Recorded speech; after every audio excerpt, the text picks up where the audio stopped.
Hi, Mickey. Hey, Bob. How you doing? I'm doing okay, except there's a strange orange tinge to the air, which you may notice. And the air really sucks because there are fires down here in Southern California, actually.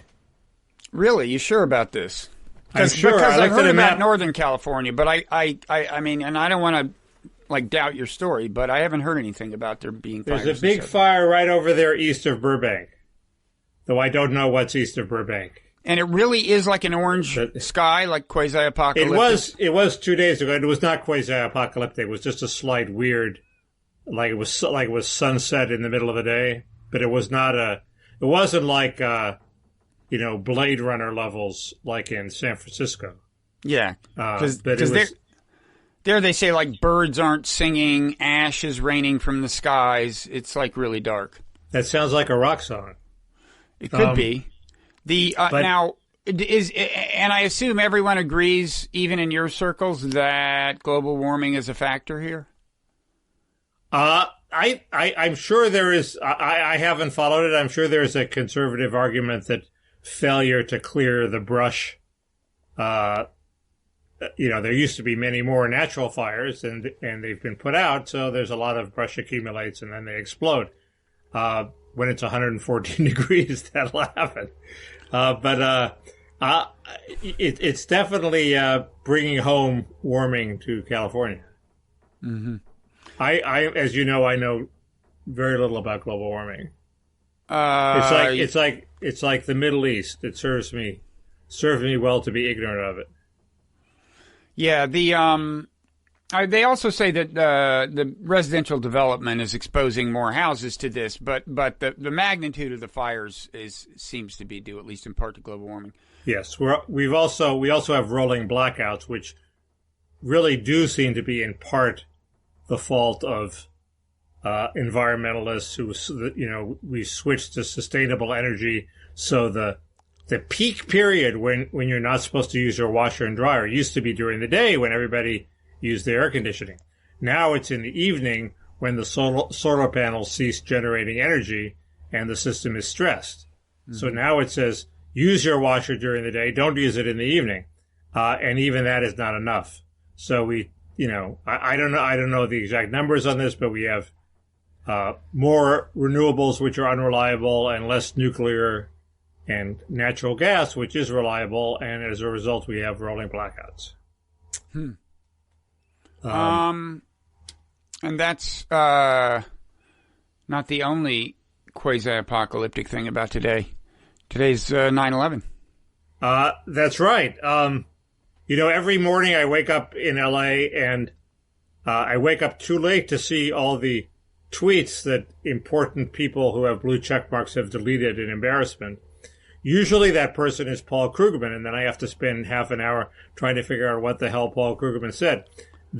Today, his tweet, which was the subject, what's the word for it? The subject of he got ratioed. That's one way to put it. Ratioed. He was ratioed. That's several times as many replies as likes, and the likes were in the thousands. But it's still up there, and I don't understand what's so terrible about it. You could explain it to me. I will try to explain it to you. So I actually did. I actually copied and pasted this tweet because I was a little surprised. I mean, not shocked, but that he got so much blowback.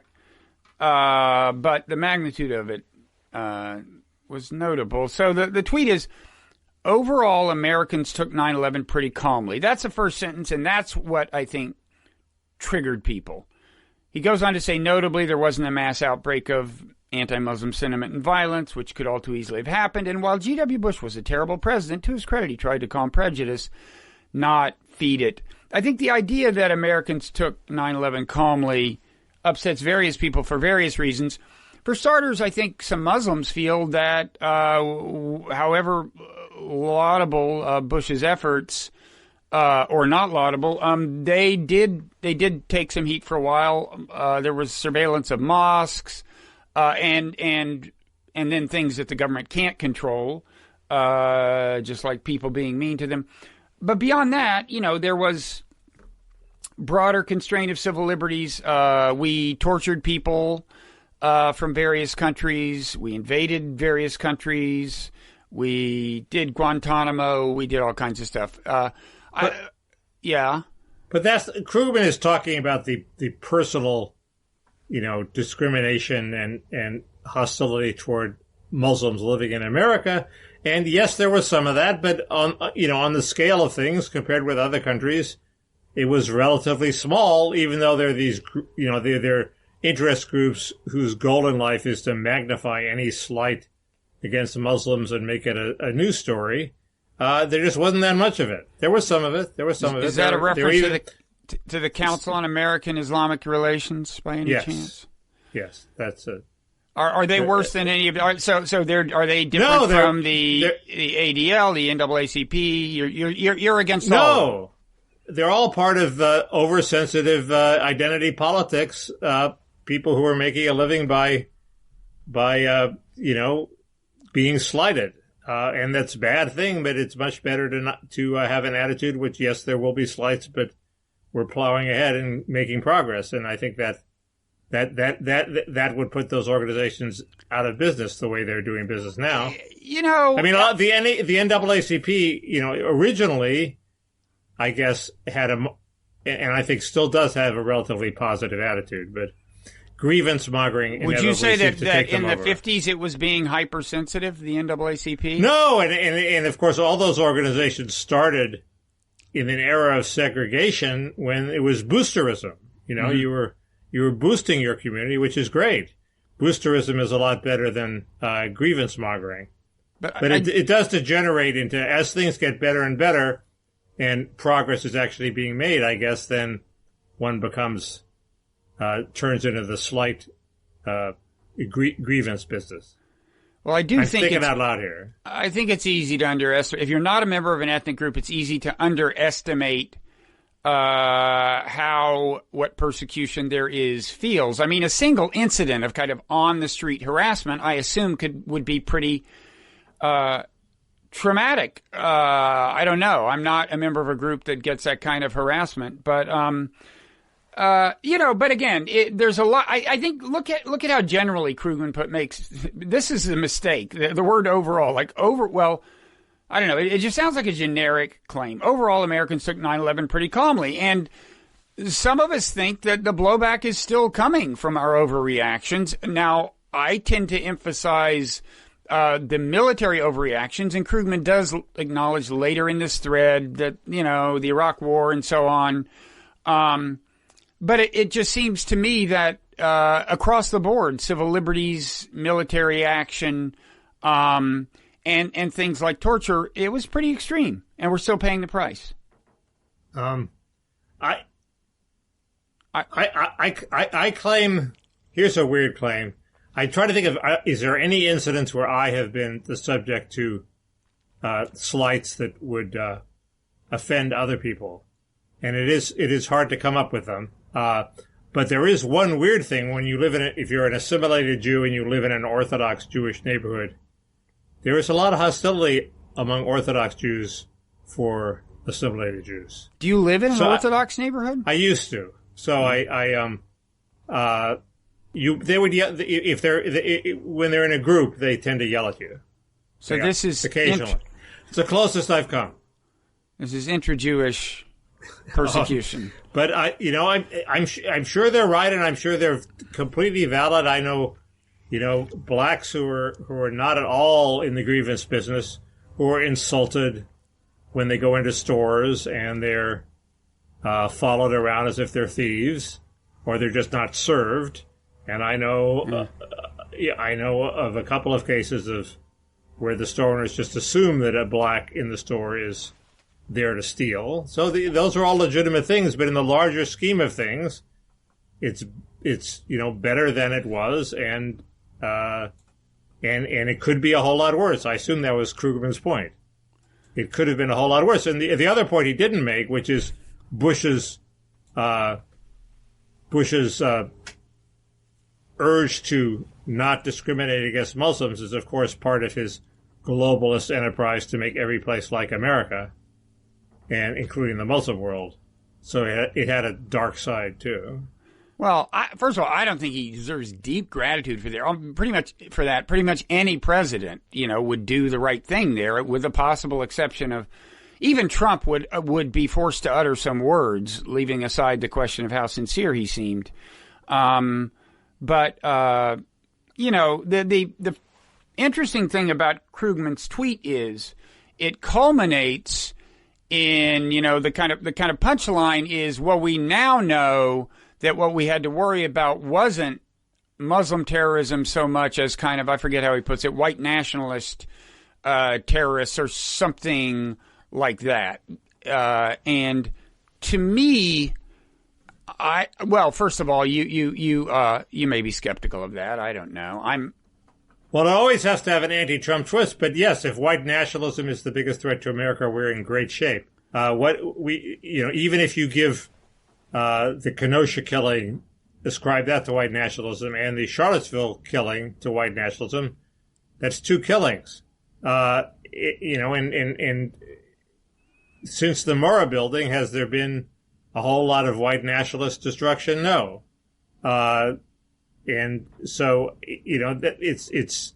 that's at least as much that, that's a much bigger boogeyman than Muslim terrorists who did knock down 2 big buildings and kill thousands and thousands of people. So, it seems, I wish Krugman were being ratioed for that, but he's not going to be. Well, it's not too late for you to do your part. My reaction was a little different. First of all, obviously that is, he's kind of subtweeting Trump there, right? When he says the big problem is white nationalism.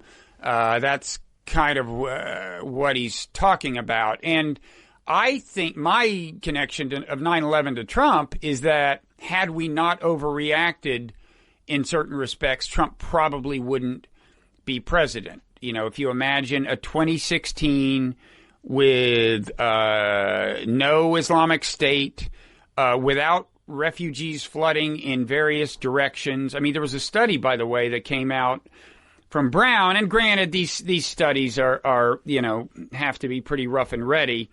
I don't know how confidently you can make claims like this, but the finding was that at least 37 million people have been displaced as a direct result of the wars fought by the United States since September 11, 2001. They're talking about Afghanistan, Iraq, Pakistan, Yemen, Somalia, and so on. I do believe that if it hadn't been for various things that can be plausibly attributed to 9/11, including a lot of the homegrown terrorism there was, where the perpetrators just flatly said, sometimes they said this to the people at 911, to the emergency operators when they called them to report what they were doing. They said, I'm doing this because you're bombing Afghanistan or you invaded Iraq or something. So I think you take away that homegrown terrorism, the refugees, Islamic State and so on. I don't see any way. I think Brexit probably doesn't happen, and I think Trump doesn't become president. A lot of those things can be laid at the door of Democrats, of course. The Libya invasion and the Syria intervention both triggered huge refugee flows. That was done under Obama's watch. And so yes, it's legitimate that Trump reacted against the excesses of previous administrations. That's usually how it happens. And it's good to know that he seems to be doubling down on it, at least in campaign season. He's, withdrawing some more troops from Afghanistan. As we discussed previously, they made ending endless wars a official sort of part of the Republican convention. Grinnell, in his excellent speech, sort of linked that up with the overall condemnation of globalism.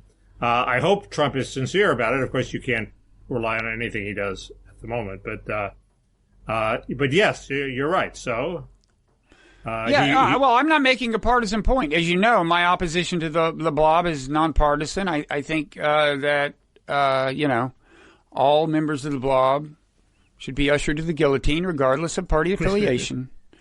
But I do think, of course, Bush set the train fundamentally in motion, and yes, Obama did his part to keep it going without a doubt. He was particularly when it comes to drone strikes. And I thought, by the way, to get back to civil liberties, that the assassination of Anwar al-Awlaki, was that his name? Remember, an American citizen, an American imam, where was he at that point? In Yemen or somewhere, without due process.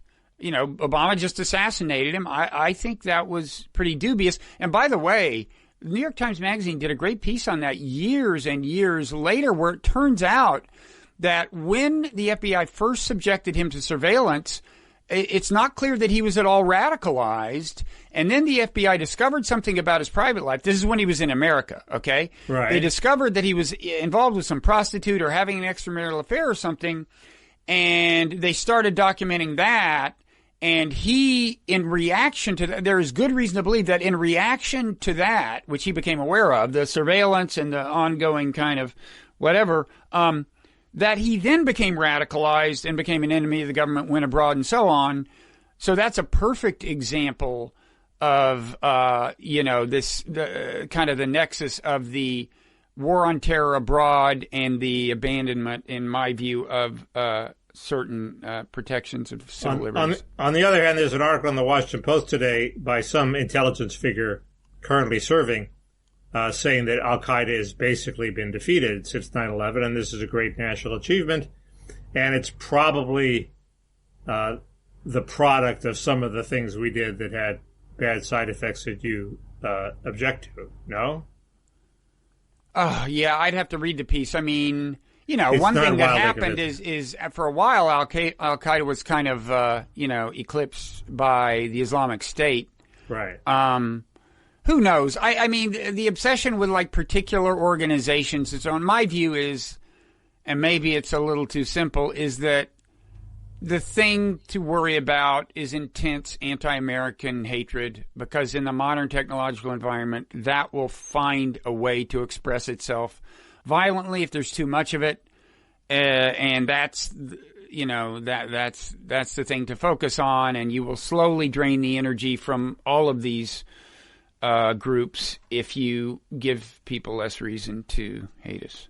And do you think Trump or Biden gives them less reason to hate us? Well, that's a good question. Trump would like to give them less reason, but as we've said, he just can't beat the blob. You know, he would like to get out of Syria. He would like to do this. He would like to do that. So far, he is A, shown an inability to do that, and then B, in his general kind of, boorishness or something, he creates whole new forms of turbulence. I mean, withdrawing from the Iran deal, putting Kushner in charge of the Middle East, more or less, and letting him broker this. You know, now the latest chapter on this thing with UAE is, okay, so it turns out we're promising them all these stealth fighter aircraft in exchange for saying they like Israel, when in fact they already liked Israel, they just weren't saying it.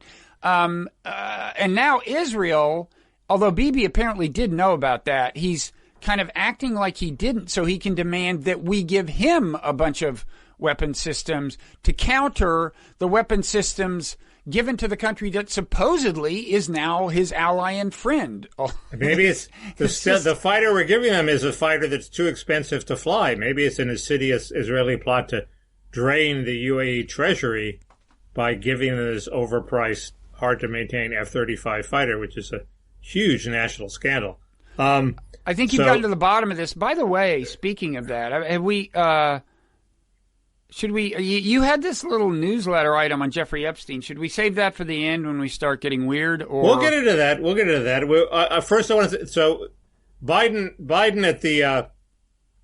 said the first thing he's going to do is call our allies and say, "You can trust America again. America is back," which is sort of a pure restoration slogan, which I take to mean the blob wins on foreign policy and globalism wins on trade and immigration.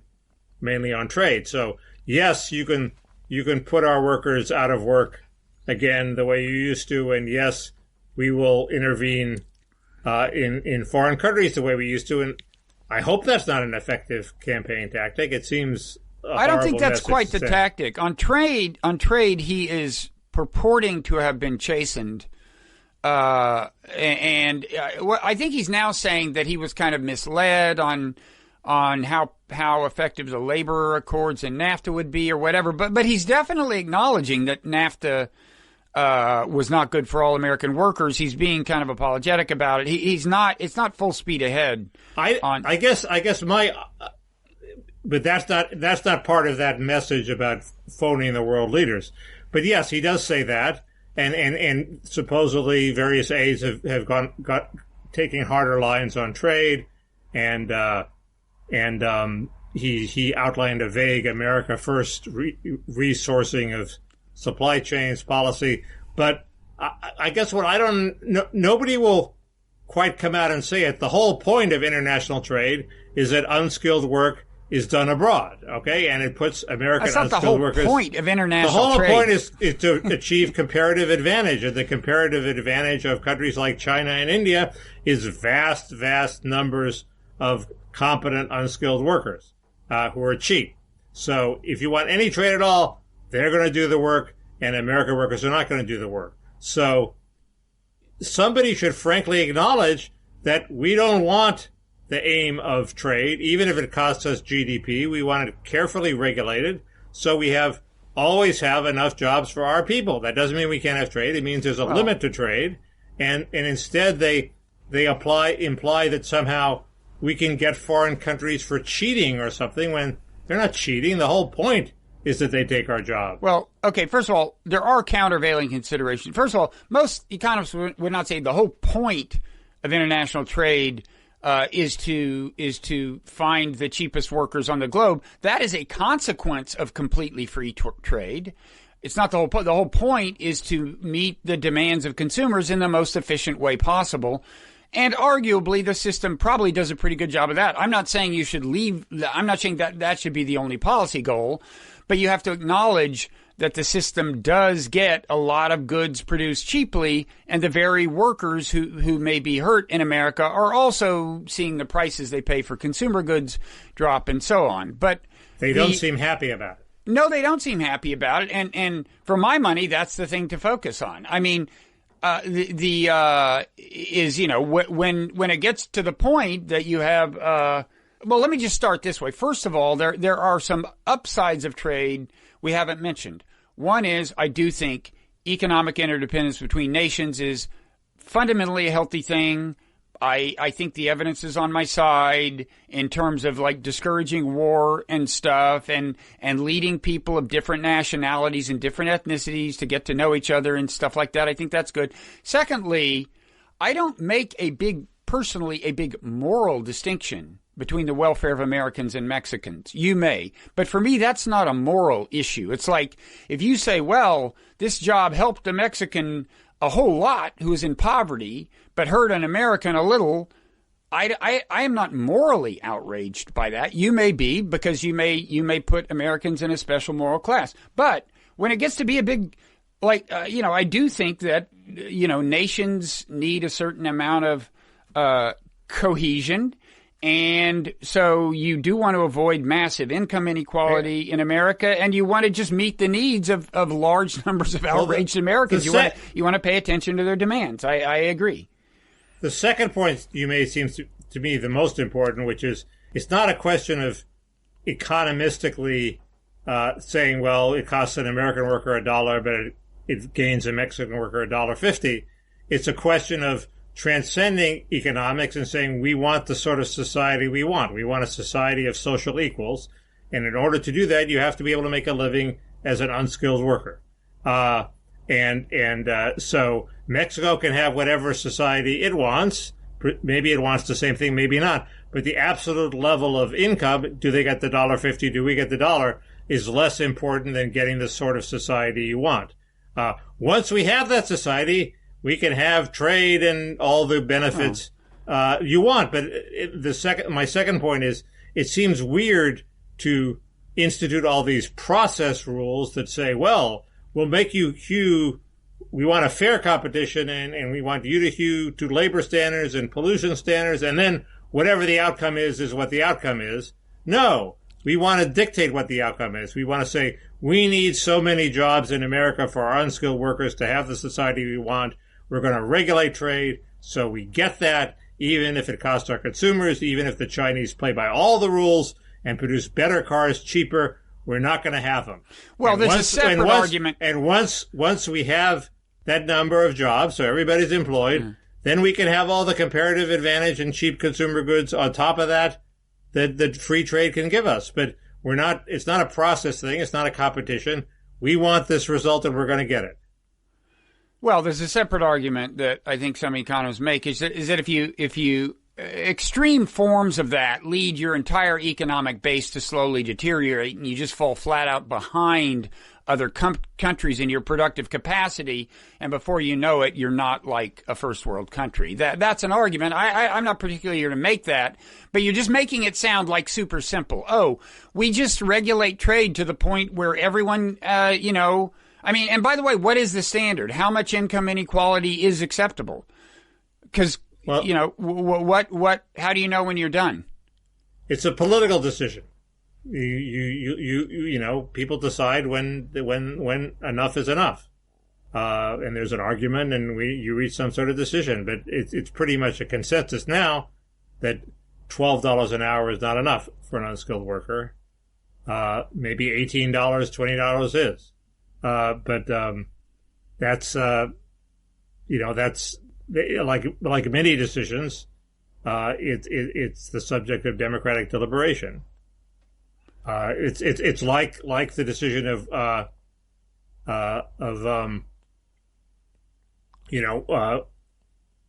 how much income inequality eventually erodes social equality. It's a decision you make, and you take into account all the factors, how big is the public sphere, et cetera, and you decide, do we have is this enough for social equality? It's it's like pornography.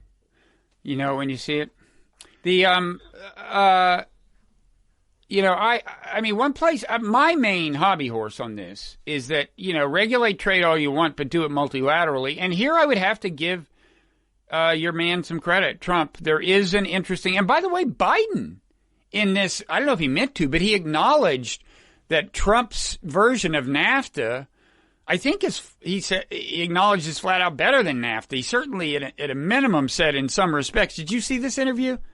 I saw the segment that discusses this. Yes, he does say that Trump's NAFTA is better than the old NAFTA. Well, there's a particular innovation that's where it's a requirement that if cars are to be eligible for trade free trade within North America, a certain percentage of their parts or something have to be made in factories with an average wage of such and such. Anyway, it's a way of introducing potentially meaningful floors on wages or upward pressure on wages in NAFTA in a way that wasn't there before. And I have lauded him even in print for that. That's the kind of way I would like to see it approached, is in multilateral trade agreements.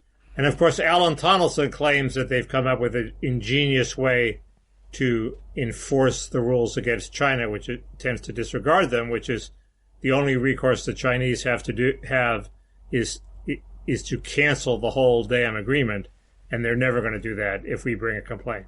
So he thinks they've sort of figured out a way to enforce trade rules. I sort of have my doubts, but he knows more about it than I do. Now, speaking of China, I have unlike I think almost everyone, I have a China take on the Woodward book. First of all, how Great. Much do you think the Woodward book did damage? There's this succession of it's like a pitcher. First they pitch this scandal at Trump, then they pitch this scandal, then they pitch Jeffrey Goldberg. Now Jeffrey Goldberg's through and they're pitching Woodward. I don't think Woodward is that effective. It was eye-opening in the one sense that I thought Trump was bullshitting Woodward and just saying he knew it was serious, when really, in fact, he was conned by Xi and his own delusions into thinking the virus wasn't serious. That's certainly the way it seemed at the time. Remember when Tucker Carlson had to make his drive across Palm Beach to visit Trump and tell him to take it seriously?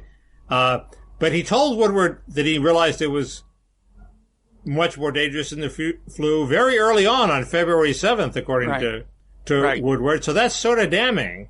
Yeah. And it implies a huge failure of leadership, not a self-delusion. And so that's damaging, but we knew Trump had fucked up the pandemic response, so that's sort of baked in the cake at this point, you know? Yeah, I mean, I think the February one is the more damning of the two, because in the March conversation with Woodward himself, I think, is it March 19th? When is this? But Woodward himself says, it's clear from your public declarations that you're now taking this seriously. So by that time, Trump do you remember, I think this is probably, do you remember that week when Trump, it was like on Thursday or something, he comes out and says one thing about it and everybody goes, that's not enough. And so then the next day he has another, this time it involves more people, I think, and he's got a guy from Walmart saying they'll set up things in Walmart's parking lot, and Trump claims that there will be this website where you can go to find out where to get tested, something which still doesn't exist, by the way. So I think the second conversation takes place after Trump is at least showing intermittent signs of taking it seriously. The damning thing about that is he acknowledges that in the past tense, he says he has played it down. And then in February 7th, as you said, in that call, he's saying, yeah, this thing is big, but he's clearly not telling America then. But the interesting thing well, go ahead. No, you finish. Well, the interesting thing to me about China is, I mean, remember, his big story is, well, you know, if China hadn't kept me from understanding how seriously this was, if they hadn't played it down, we would have known much earlier that it was serious. Well, February 7th, which is very early, the way, you know, the exchange with Woodward is, Woodward says, so how did that phone call with Xi Jinping go? Did he have anything to say? And Trump is like, yeah, this virus thing is serious. I mean, it's like, I don't want to read too much into it because it's not clear that everything Trump goes on to say he heard from Xi Jinping. But the spirit of that exchange is Xi Jinping on February 7th is telling Trump this is a big deal. And Trump's whole China story is that China concealed this thing like forever. Well, but I think I think when Trump says he was conned by Xi, which is not exactly a self-glorifying admission, he's talking about something before February. I think he's talking about something in January. The problem is everything Trump says is bullshit. So he might have been bullshitting about being conned by Xi. That might have just been his excuse. He might have been bullshitting to Woodward. He bullshits everybody. Why shouldn't he lie to Woodward? You can't trust anything. People are reacting as if what he said to Woodward is the truth. Well, no. He's trying to con Woodward the same way he cons everybody else. So you're saying even in February 7th, he may have just been hyping the virus for effect, for dramatic effect? Yes, he may have been pretending he takes it seriously to appeal to a liberal like Woodward, or a Democrat like Woodward. He may not have taken it seriously at all. You have to judge him by what his actual response was. Was he preparing behind the scenes while he was giving the public happy talk? Apparently not. Okay, that's what you nail him on. I believe in panic, and I think he should have gotten the public to take it more seriously. But whenever he says, whether he was conned by Xi or not, he didn't take it seriously enough. Well, I'm just saying, was, as Susan Collins said, uneven. I'm just saying, February 7th is way, way before he publicly started taking it seriously. And by his account, on February 7th, Xi Jinping is emphasizing personally to Donald Trump, this thing is serious. Now, I'm aware that there are some specific things that, like, there's the famous World Health Organization tweet that's like January 17th or 18th or something. I'm aware of that. I'm just saying that in a broad kind of thematic sense, this works against Trump's narrative. Right. It does, but, my attitude is if that's the best they got, that's not enough. I don't think it's enough to really move the race. So they shot their Woodward wad. What's next? On the other hand, if you look at the race, Trump's law and order pitch doesn't seem to be working either. I had thought that would move the race. I thought Trump would go up a couple of points and maybe even into the lead because people are scared for their safety, and that doesn't seem to have happened, especially in Wisconsin, which is ground zero for this. Biden has in fact gained a few points. He's gained Has he really gained in Wisconsin? He's gained a point, and he's gained a point in the battleground states. So he's now 3.9 ahead instead of 2.9 or something like that. So well, you're talking about the Real Clear Politics battleground average, right. Yes. Well, that includes North Carolina. He's going to be even more. He's going to have most in Wisconsin. Wisconsin is the best state for Biden. He's now 7 points ahead. I was scolded on Twitter for taking the Real Clear Politics battleground states aggregates seriously. I don't know how discerning they are about their polls, but it's certainly true that he hasn't lost much, if any, ground in Wisconsin, even according to other aggregators of Wisconsin specifically. He's gained. I think if you look at, I don't know. I mean, take Rasmussen out of it, which happens to be one of the worst for Trump at the moment. But look at legitimate polls. Biden has gone up in Wisconsin. The only possible saving excuse for Trump is that what you said last week, which is the more it becomes racialized, the more people lie to the pollsters. So it's become highly racialized in Wisconsin. So you'd expect Biden's numbers to go up as people say, I don't want to be seen as a racist. I'm going to tell people I'm for Biden. But it's hard to believe that explains the whole thing, right? Yeah. Well, certainly, I mean, I do think it's hard to believe that. I mean, the fears that the law and order card would work big time for Trump have not been visibly substantiated. So he's got to come up with some other pitch to throw too, and it looks like it's going to come down to the debates, unless there's a huge shoe to drop, which would be something like Epstein. I wrote a column. I deigned to write my newsletter this week. Get the brand out, Mickey. Tell them what it's called. It's called Kausfiles. It's on Substack, and you can subscribe at the top of my Twitter feed. But we haven't seen what's on the Epstein tapes. Okay, the federal agents raided his townhouse, took his vast trove of CDs into custody. They say, so-and-so with young so-and-so. Each of them meticulously labeled. They're basically a blackmail trove. And that's what the redacted documents say, right? They don't tell us the names. They say so-and-so with so-and-so, but you don't see the names. That's what the government's brief says, yes. It's redacted, okay. Yeah.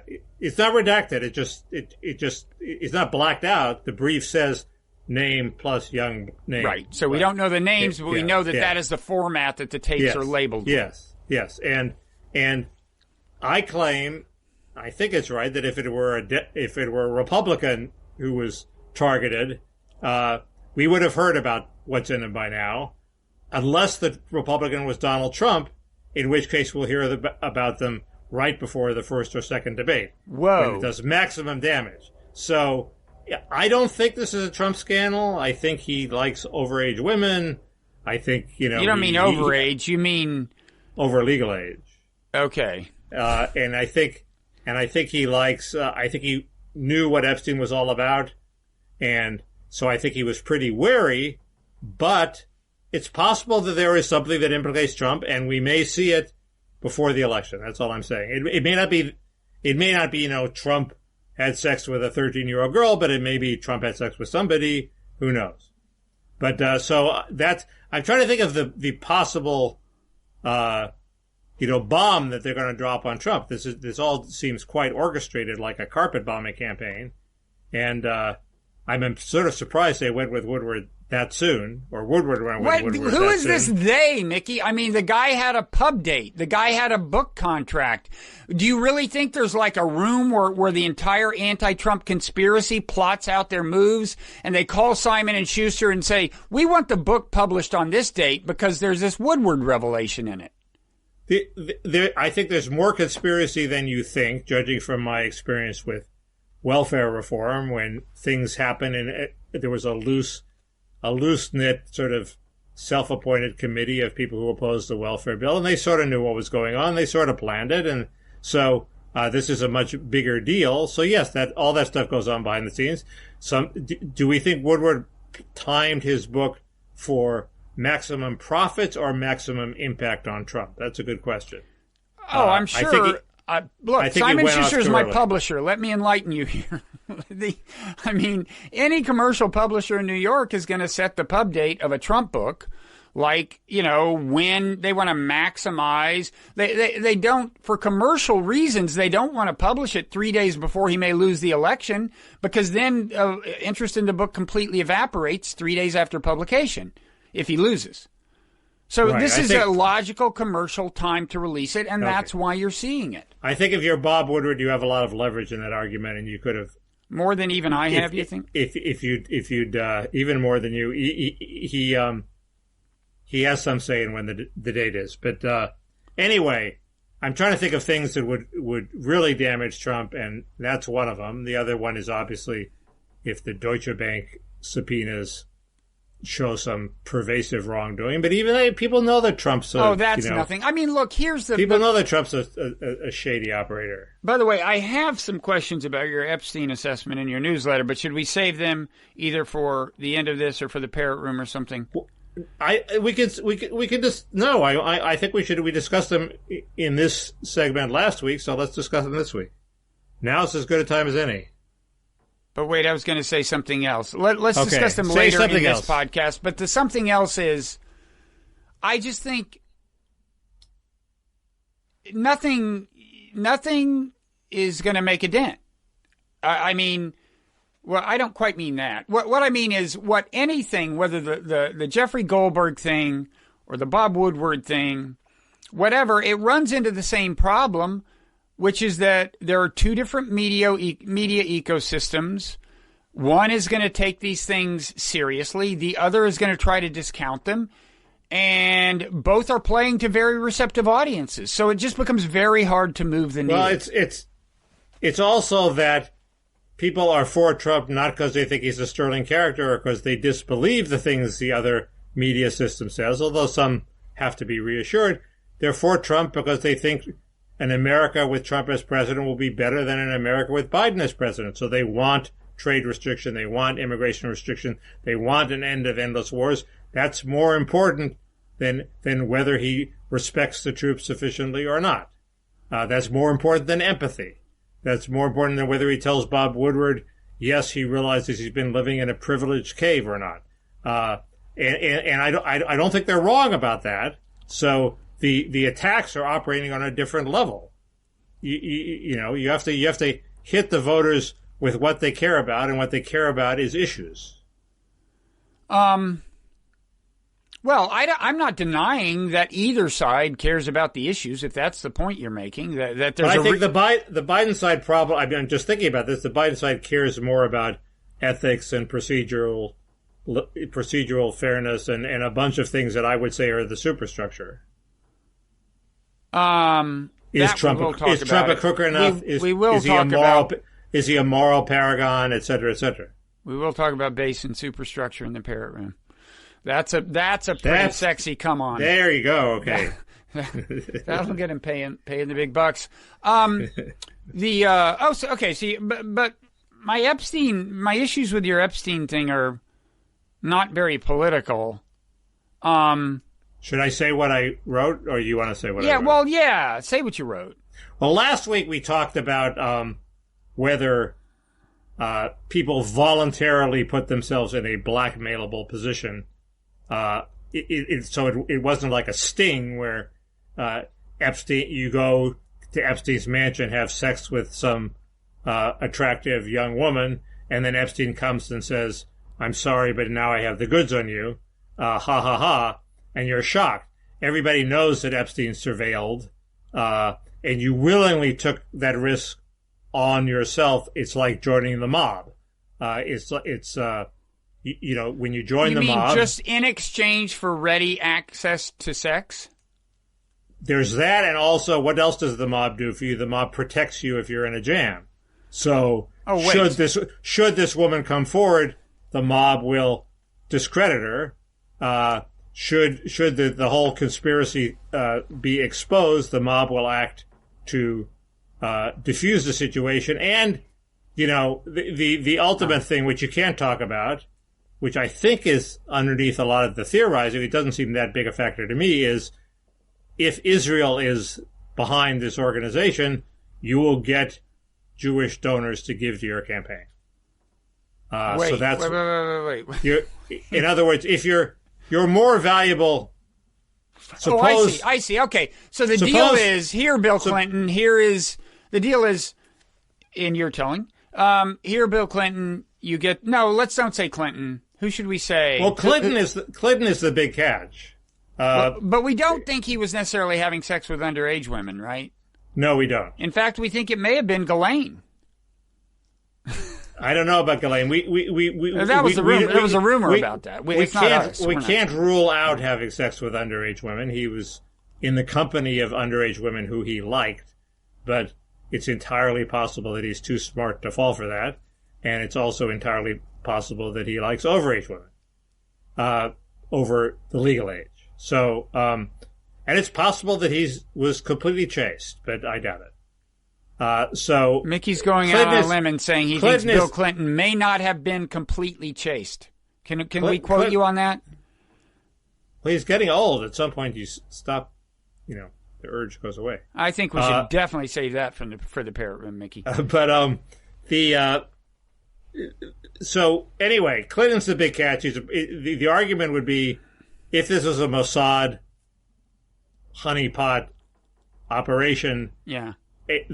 Clinton would, a politician like Clinton or George Mitchell, who was denied it but alleged to be involved, it would voluntarily go into that, and what the Israeli government would sort of, you're very valuable you're more valuable to the Israeli government if you have been compromised or you're compromisable than if you're not compromisable. So they're going to invest in Clinton, and they're going to tell their donors to invest in Clinton. So that's also something he gets. I don't think that's as big a factor, nor do I think the Israeli government has that much control over that much money. But it's another it's another thing you might get if you join the mob. You don't just get sex. You don't just get protection. If you're a politician, you may get a roster of donors. I think it's a good thing that you moved out of that Orthodox neighborhood. Some of your neighbors might not like this theory. But backers... Wait, it's crazy, though, because, donors...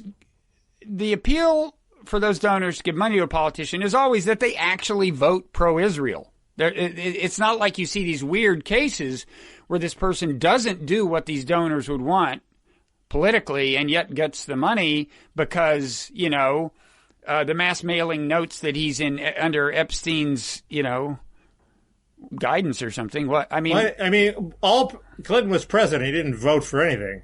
So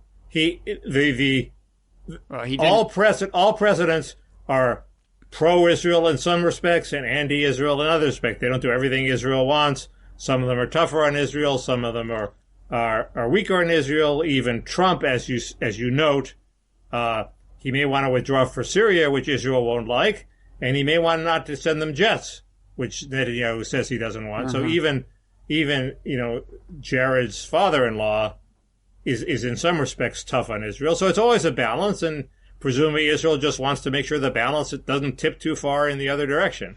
It also could be Saudi Arabia funding all this. It could be a combination of Saudi Arabia and Israel. It could be any number of countries. Well, Ghislaine's father was, by some accounts, an asset for more than one nation's intelligence organization, although the Mossad is probably the most frequently mentioned. It's right. And he is said to be the conduit, the connector. Well, speculatively, he may have brought Epstein into touch with these various, whoever. True, although everybody involved in the Epstein matters, as we discussed, seems to be pro-Israel, starting with Leslie Wexner and on to Dershowitz and on to Ehud Barak, obviously. So he's surrounded by pro-Israeli people. Whether they're, Barak is obviously Mossad, linked to the Mossad. I think he was actually formally involved with them at one point. But this is all speculation. But they're the logical candidate if this was funded by an outside intelligence service. And I'm just saying it's not it was inherently implausible. This theory that Epstein comes down and sits by your bedside and says, "Sorry, you really fucked up. I have the goods on you now." He doesn't have to do that in my theory. It all happens organically, and there was two things that I was told since last week.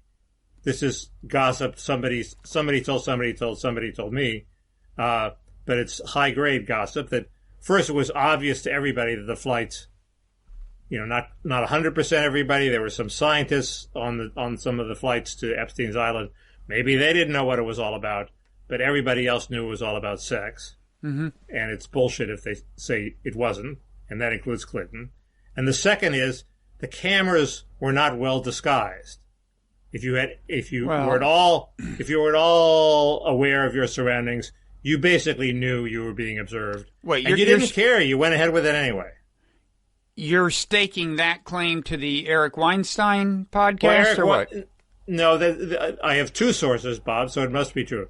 I have this gossip which said it was true, and also Eric Weinstein. The gossip probably came from the Eric Weinstein podcast. I mean, Eric Weinstein did this thing about how, he visited Epstein's mansion once, and he was looking around, and first of all, I guess there's all these nudes, and on the wall. He had the same reaction that many people, including two friends of mine, had when they met Epstein, which is, "Oh my God, this man is totally a depraved monster.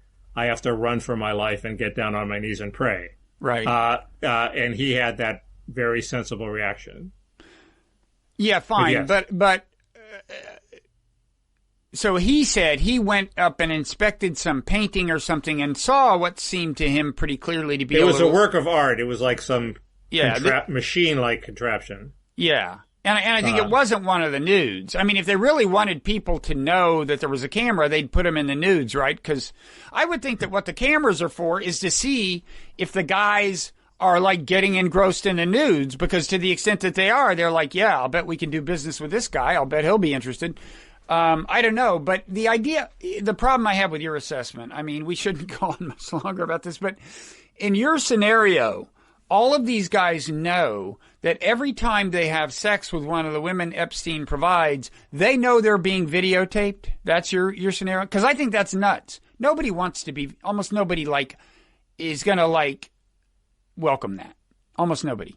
They don't welcome it, but if that's why I think Weinstein's idea, which is, yes, it was a honey trap, but it was not dealing in underage women. In other words,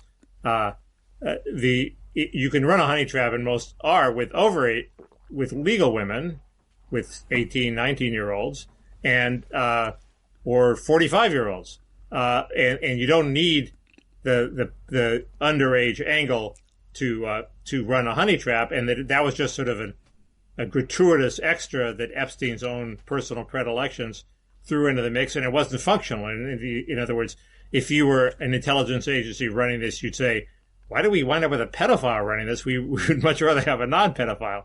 And that doesn't make sense to me, because nobody would take the risk you take just for legal sex. I agree with that.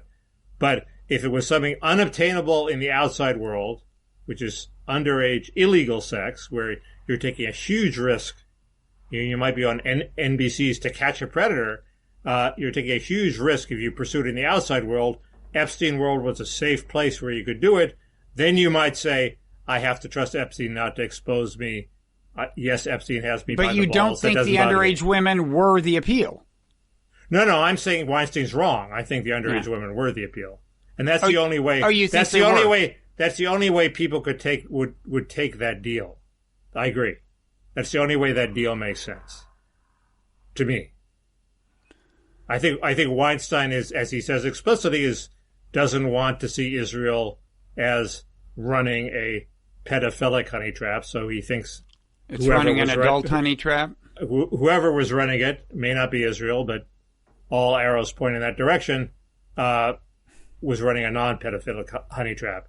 And I don't think that makes sense because the deal doesn't make sense. Are we ever going to find out a lot more about this? I mean, will the proceedings with Ghislaine enlighten us? Like these tapes you're referring to, are they going to come to light, or at least the labels on them going to come to light? I had a call from one of my key sources this morning or yesterday afternoon, and I haven't been able to reach her. And by next week, maybe I'll have more information on this. But the answer is I don't know. We should have her in the parrot room. You could have her in the parrot room if you want. Really? I doubt would she want her identity revealed? I doubt it. I think she would, but I'd have to ask her. But this woman has, she's is a credible source. Is a public credible source. Yes, but so she's going to set me right. She may agree with you that I'm completely full of it.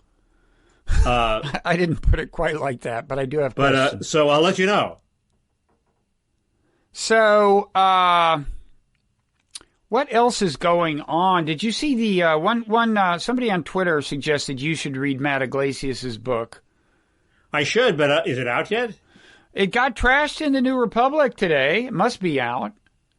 I don't know. It's so funny seeing all of these guys who are young, cool, progressive guys being treated like old fogies by the young, cool lefties. I know. The juice box mafia is showing its age. And that has dire implications for the likes of you and me, buddy. Because we're older than they are.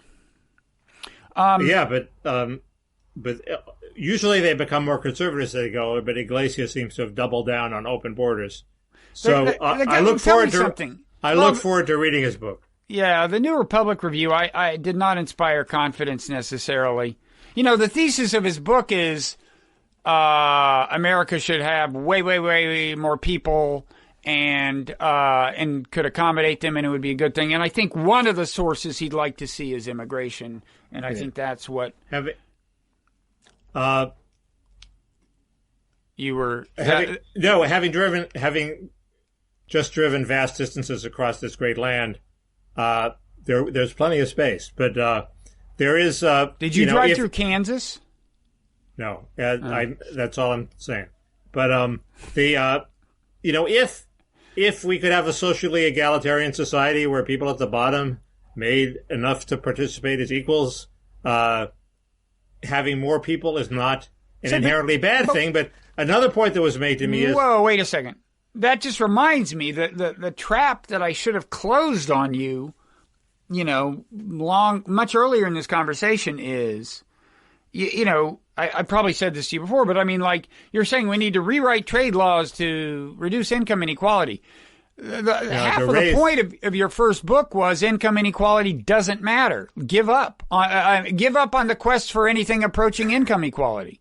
The answer is, it's there in the book. There's always a minimum that people at the bottom have to participate equally. And when I wrote the book, it looked like the bottom was rising and the top was rising. It's just the top was rising faster than the bottom. And I said, don't worry about the top. Don't worry about rich people getting 20 times the wage of workers instead of 10 times. That's not as big a factor in social equality as other things like the decay of the public sphere. But since then, it's obvious that the level at the bottom has actually fallen below what's necessary to participate as an equal, and so that's why I now emphasize raising the money income of people at the bottom, but not forever. And I don't care if the Gini index of inequality goes up or down. I don't care if Jeff Bezos makes $5 billion, $500 billion, or $5,000 billion. It's as long it's a very minor effect on social equality. Okay. So that's the explanation for that. It turns out there is I just discovered there's a prominent philosopher who has adopted this view also, Elizabeth Anderson. And I have to read her. She doesn't seem to have published a book on it. She published a big article on it, so I have to read that. But who published first, Bob? That's what we want to know. Mickey did, and he got a front page, very favorable review in the New York Times Book Review. But it was all back when that mattered more than it does now. I might. But it was all about how the book was about welfare, and of course it wasn't. The story of that book is it was due to the cunning placement of Wolf Blitzer's sister, who was a famously competent book publicist, and she learned that there was a hole in the New York Times book review and volunteered my book for the hole. Really? Yeah, and so I owe it all to her, and then she passed away. So, well, also, I mean, the guy who wrote the review, didn't he? That was J. Anthony Lucas. He later committed suicide. Yeah, so that book's it's cursed. No, cursed. J. Anthony Lucas wrote widely considered to be one of the greatest books ever written. So he was also a great pinball player. It was a sad day. I think John McPhee wrote a whole piece about him playing pinball. Really? Yeah. I didn't know that. Yeah, I believe so. Huh. He was. And John McPhee could do anything. So anyway, that's the explanation for that. So on this, okay. So what else is there? I have stray little things. I completely forgot what we were talking about. What were we talking about? Well, we were talking about income inequality and your book. book. Matt Yglesias. We were talking about Matt Yglesias, yeah. Yeah, anyway, I mean, I guess we should wait to say more. The other point I had to make is it was driven home to me that, I've been focusing on the effect of immigration on wages, which I think is negative. Mm-hmm. It's not hugely negative. It's like 10%, but it's the fastest 10% that we could reverse. But there's another effect, which is the effect on rents, which I would think Matt Yglesias would be very sensitive to, which is as immigrants crowd into the cities, they push up rents for everybody else, so it becomes harder and harder for ordinary working people to live in great American cities. And it's a lot easier to clamp down on immigration than it is to open up zoning laws and build massive numbers of housing without any ecological side effects, which is presumably what Yglesias wants. So there's that point. But I should read his book before You should. In the very near term, I don't think crowding in the cities is going to be a big problem. I mean, there's, if anything, the danger of a real estate crash, right? Because of the pandemic, I mean. Well, right now that may be true. And also, but there was a while when immigration receded. But it sure ain't going to recede if Yglesias' book is taken as gospel. Meanwhile, in suburban New York, property values are skyrocketing. I'm here to report. Is that because you're looking? No, I just know people who, because the opposite had been happening for a certain, once you get out like Westchester or Fairfield County and it gets almost quasi-rural, those had been very out of vogue in recent years and people were having trouble unloading their houses, but that's now been completely reversed because of the pandemic.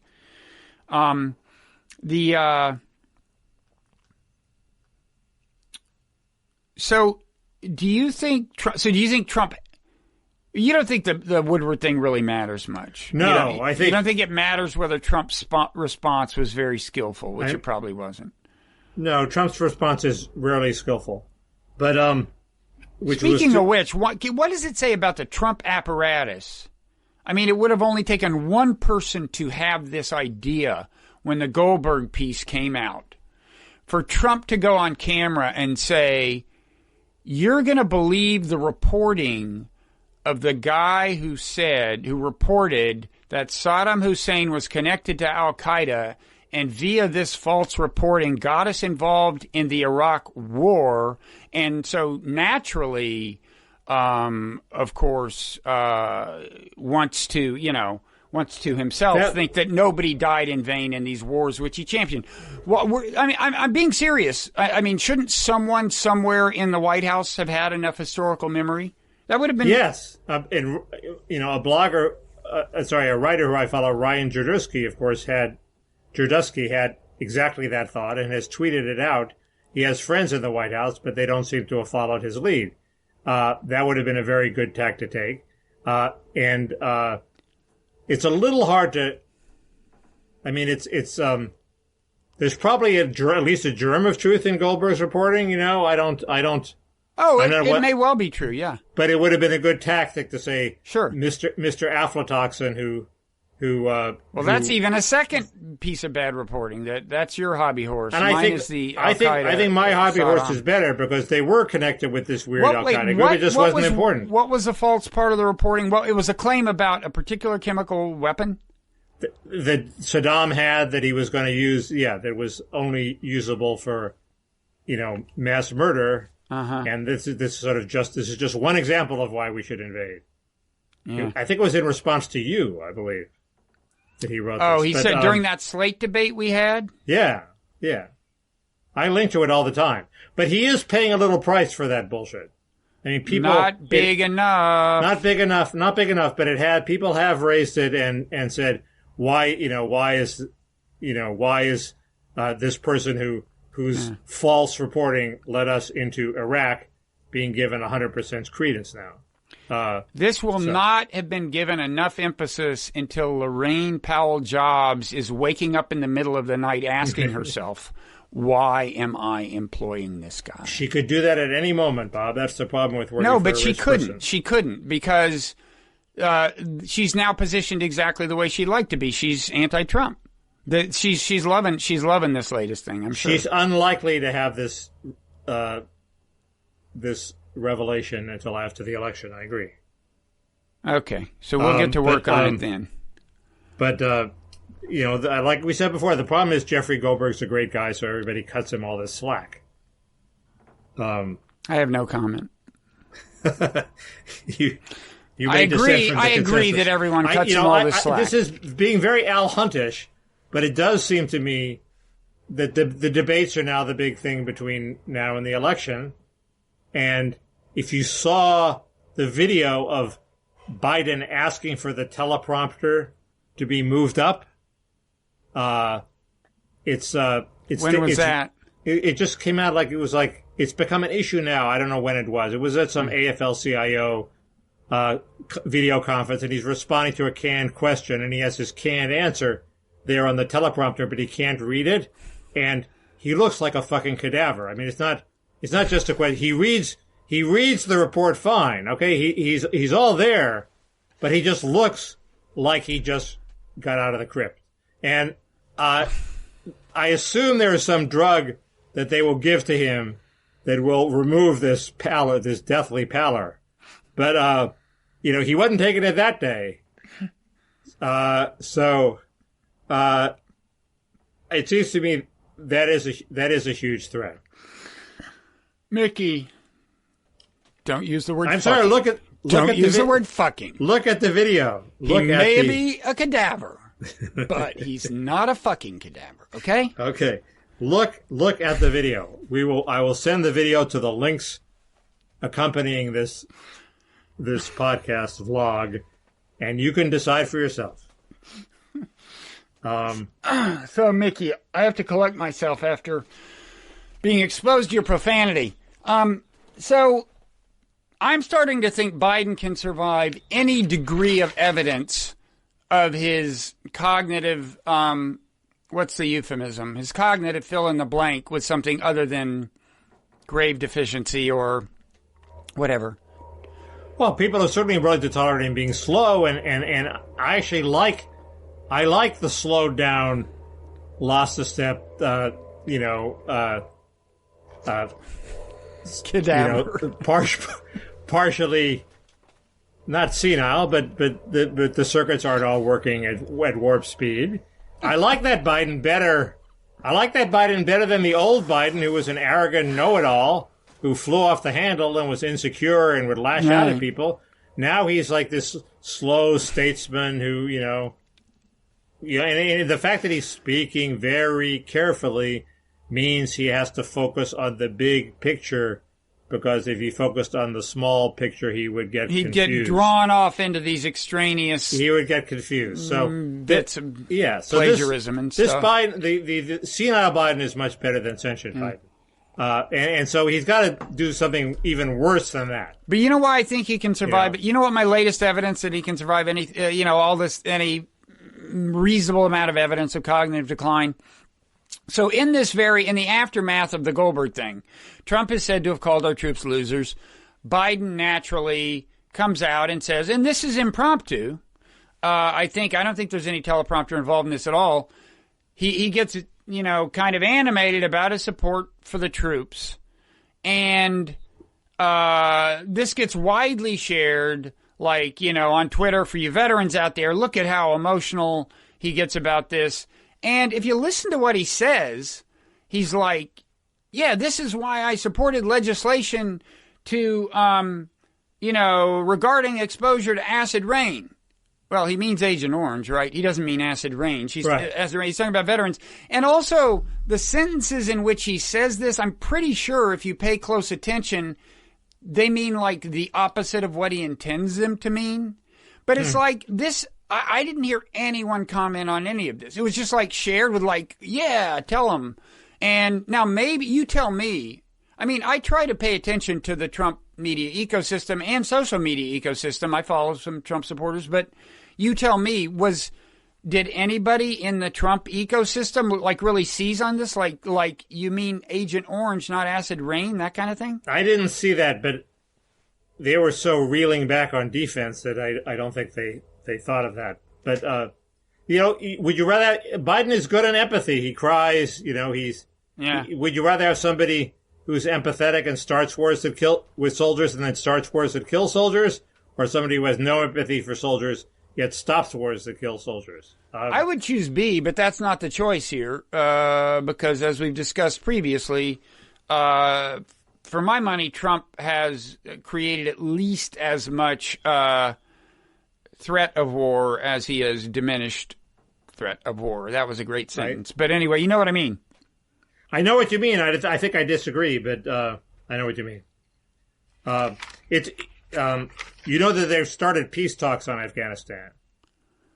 I know. It has all the earmarks of the peace talks that ended the Vietnam War, which is we have no leverage, we're getting out, the Taliban will agree to everything, and then they'll just take over when we leave. And they've appointed Will Ruger, I think, is it ambassador to Afghanistan? I think it's ambassador, yes. Yeah, and he's totally a very serious pro-withdrawal guy. That is a sign of seriousness. Yeah. Okay, well, let's hope it is. And let's hope the result is also that the Taliban don't overrun Kabul. But well, I mean, I don't think we can guarantee that. I mean, Saigon did fall. Yes, but still, we were going to have to get out at some point. You would like to minimize the carnage, obviously. But I don't really know enough about Afghanistan to know how doable that is. Yeah. So that's sort of all I had to talk about. Yeah, I just quick question. I still don't understand why there's no deal on the extension of the kind of economic bailout thing. Like, I would think it would be in the interest of incumbents of both parties to get something done before the election, but maybe I'm wrong. I think the Democrats have made the calculation that it's more important to get rid of Trump, even at the expense of maybe losing some of their incumbents. But then, because they think they're in the Senate they're the insurgents, so hurting the incumbents helps the Democrats. In the House, they're the incumbents, and they'd like to expand their lead, but they're willing to sacrifice that. Well, that's a lot of party discipline, man. The House has party discipline, and Pelosi exercises it. That's what makes the House the House. But also, it's just insane for Trump not to have guaranteed that money was going to rain down on Americans from the day the pandemic started until Election Day.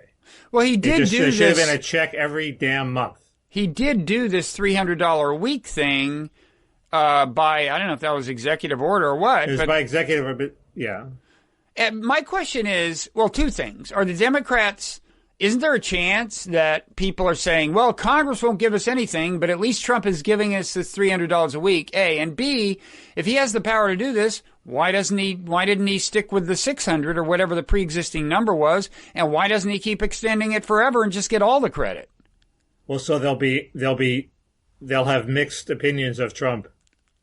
Even under your theory, they'll say, well, thanks, Trump, but why didn't you do more? So where does that leave them? Are they pro-Trump or anti-Trump? Well, I don't know, but what about my second question? If he has this kind of power, why doesn't he give him twice as much money through the election? I think there are two reasons. One is he thought $600 was too much because it was stopping people from going back to work. $300 is a reasonable amount. $400 would probably be better, but $600 is arguably quite a bit since it exceeds the wage. Or he should have made it that they get it whether they go back to work or not. That would have been even better. But and also he's going to run out of money. And part of the problem with this executive order is he runs out of money in a while. So the pots of money from which he's drawing are finite. So it's a stopgap at best.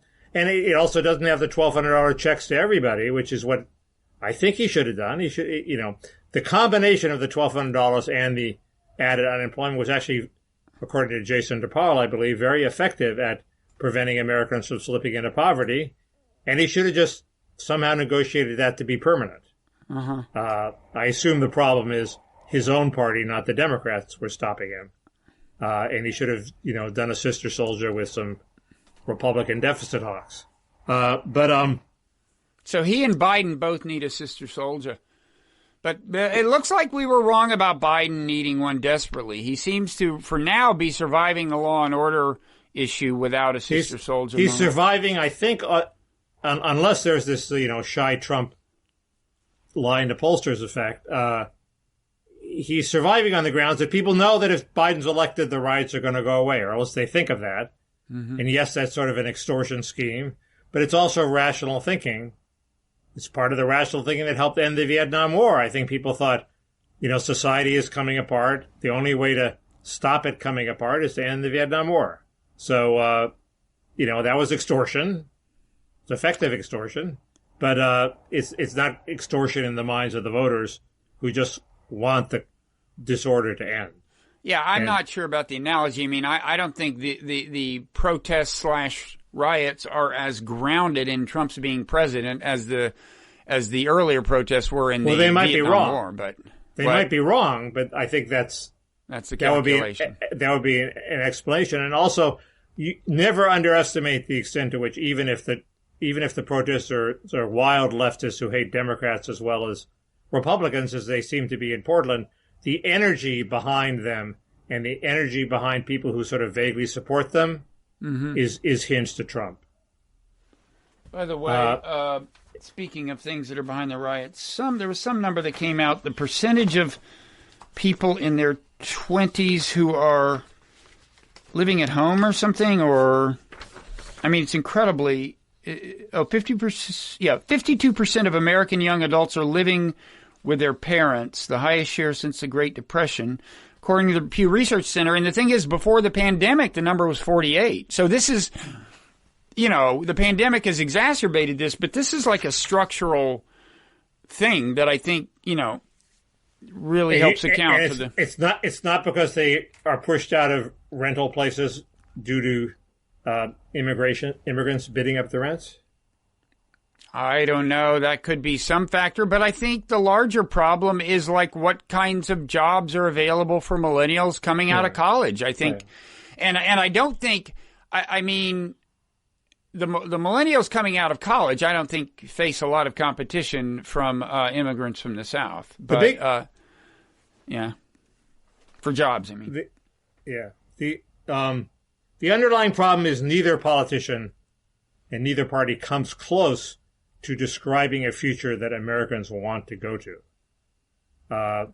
Trump has this idea, we're going to be great like we were. Well, voters know that those days are past.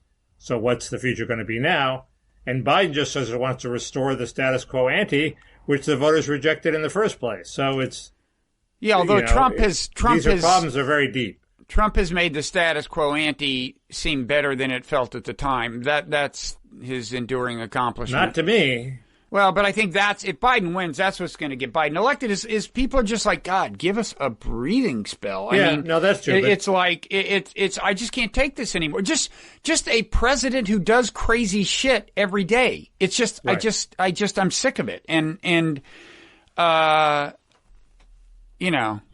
me out of this movie. But that's different than the substructure, Bob, of what is going on in the economy. Well, Are there going to be jobs for people that they want to perform? Well, this is Trump, the great disservice Trump has done to the people he elected, who elected him, as he has taken attention away from the legitimate grievances they have and the issues that their situation actually raises. And he's put all the attention on what an obnoxious, crazy asshole he is. He's addressed some of the grievances. As you know, I think wages for unskilled workers were rising until the pandemic hit. It was all, the labor market was tightening. That's the main thing that Trump could accomplish. In terms of laying out a future for middle-class Americans that they want to participate in and they're enthusiastic about, even if it were some great national mission like fighting communism or putting a man on the moon, or, you know, in China, I guess it's, you know, one China including Taiwan. I mean, there are all sorts of national missions that seem to motivate people. He ain't doing any of that, and neither is Biden.